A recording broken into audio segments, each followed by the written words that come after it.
நீங்கள்லாம் சொல்கிறேன், நீங்கள்லாம் பறையறி, நீங்கள் சீமான் முன்னாடி போய் நின்று சீமானுக்கு ஓட்டு கேட்குறீங்க.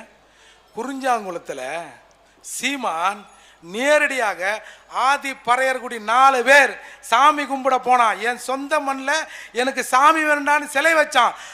அவனோட கழுத்தை அறுத்து, ஆனால் 4 பேரை சாமி கும்பிட போகிறான்னு அவனை கொலை பண்ணிட்டு அவனுடைய ஆணுறுப்பை அறுத்து மாற்றி மாற்றி ஒருத்தனை வாயில் வச்சான். அதுக்கு என்ன தெரியுமா அர்த்தம்?